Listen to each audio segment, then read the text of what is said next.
Episodi 26 speciale.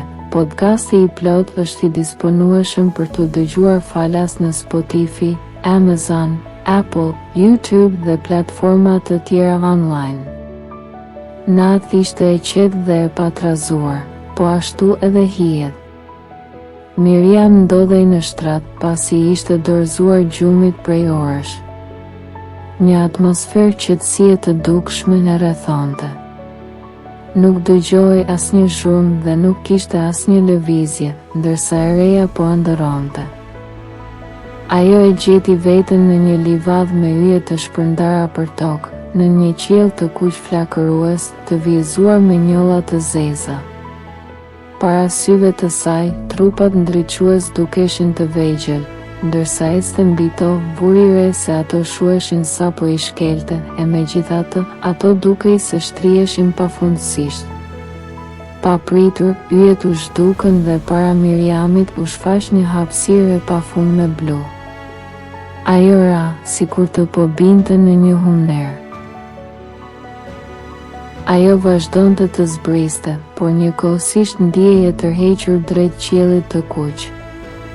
Miriam e përjetonte me forcë, pothuajse në mënyrë të prekshme, ndjesinë e të qenit e ndarë mes tokës dhe qiellit. E gjeti veten të ulur mbi një kal të zi me krah, që e çonte përmes rreve gri. Rreth e lagështa e të dendura ja lan vendin një të kuqeje flakëruese. Qielli kishte pushtuar tokën. Një ngrohtësi e këndshme ju përhap në trup dhe ajo u zhyt në gjumë brenda vetë ëndrrës. Kur u zgjua, e gjeti veten në dhomën e saj, ndonë se nuk arrinte të dallonte nëse po ndëronte ende apo ishte zgjuar vërtet në botën reale. Ajri duke i rrallë dhe, në njërin kënd të dhomës, ajo pa dik të ulur në karrige, me shpinën e kthyer nga ajo. Dukej se ishte një grua e moshuar me flokë të bardhë si bora, të mbledhur në një gërshet pas qafës. Ajo mbante veshur një pelerin leshi në ngjyrë jeshile smeraldi, që i kujtoi Miriamit dik nga e kaluara e saj e largët. Në mënyrë të mrekullueshme, Miriam u ngrit nga shtrati, qëndroi në këmbë dhe iu afrua gruas së panjohur. Lotët i rridhnin faqeve. Gjyshe. Gruaja e moshuar, me fytyrë të rrudhur e serioze, po punonte me grev. Miriam vuri re se ajo po punonte një pjesë të një trikoje të vogël leshi ngjyrë roz, pikërisht dhuratën e fundit që gjyshja Pia i kishte bërë për ditëlindjen e saj të 10, pak kohë para se të ndëronte jetë nga një sëmundje e pashërueshme. Gjyshe. Miriam i thirri përsëri. Por plaka vazhdoi të thurte, sikur të mos kishte ndodhur asgjë. Pastaj, ajo u ndal pa pritur dhe ngriti syt nga vetja.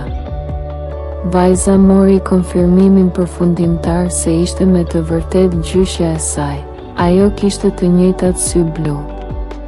Gjyshja Pia filloi të fliste ngadalë, duke përdorur një zë fëminor, por me një buzëqeshje. Jam e lumtur, mbesa ime e dashur, që arrita të bëj të ecësh përsëri pa ndihmën e askujt. Vuajta shumë, nga ana tjetër, duke parë fatkeqësitë tua. Por do të shohësh se këtu, në këtë institut, do të shërohesh mjaft mirë. Për fat të keq, megjithatë, do të duhet të jetosh përgjithmonë me sëmundjen e tmerrshme të depresionit. Askush nuk shërohet kurrë plotësisht prej tij. Megjithatë, fal misioneve të së mirës të caktuara nga kryetari i madh, do të ndihesh si një person i dobishëm për komunitetin njerëzor dhe do të gjesh më shumë motivim për të vazhduar udhëtimin e jetës tënde në tokë. Ki parasysh, dashuria ime, duhet të shfrytëzosh sa më shumë fuqinë që të bën të veçantë, dhuratën e lartpamësisë së përkohshme. Do të shohësh se kur është e nevojshme, në momente rreziku, do të jesh në gjendje të parashikosh të ardhmen për periudha të shkurtra prej disa minutash. Por të gjithë ju duhet të jeni të kujdesshëm, sepse përbindëshat me të cilët do të përballeni janë vërtet të këqij. Duhet t'i thuash Williamit mbi të gjitha, të jetë shumë i kujdesshëm, sepse ka një sekret që e ka të bëjë me të.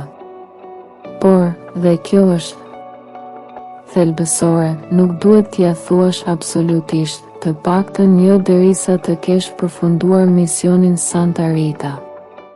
Shëndeti i tij mendor do të kompromentojë në mënyrë të pariparueshme. Do të ishte shumë herët për të, do të ishte një tronditje e tmerrshme. Dhe pikërisht kur shpreha e gruas së moshuar u errësua dhe u bë përsëri serioze, një zë erdhi nga jashtë dhomës. Ishte Williami, duke kërkuar leje për të hyrë. Vajza e ktheu shikimin nga dritarja dhe pa rrezet e para të diellit. Në atë moment, ai pati paralajmërimin e habitshëm se po përjetonte realitetin, jo një ëndër. Megjithatë, para se të zhytej përsëri në atë humner të madhe blu, ai arriti ta kuptonte shkurtimisht sekretin që kishte të bënte me mikun e tij, edhe pse u zbulua në arabisht. Alal hu abn al-Amir al-Sharir. Miriami u zgjua me një tërbim dhe pa shoqen e saj duke i buzëqeshur. Mirëmëngjes, e dashur. Mbrëm pash në ëndër sikur do të ecje përsëri. Hajde, zgjohu, më beso. Nga rruga, para se të hyja, dëgjova dik të thoshte hyj brenda, por të gjeta ende duke fjetur thellë. Si është e mundur kjo? Gruaja e re u ngrit në këmbë dhe menjëherë e përqafoi Williamin me forcë. Ajo i përshpëriti butësisht në vesh. Nuk mund ta them, është sekret. Zë White dhe Dora Vergani e kishin vëzhguar skenën që kur Williami hyri në dhomën e Miriamit. A ka ndodhur ndonjë mrekulli, apo ishte fal terapisë suaj psikomagnetike? Ndoshta të dy. Shefi i madh u përgjigj duke parë monitorin.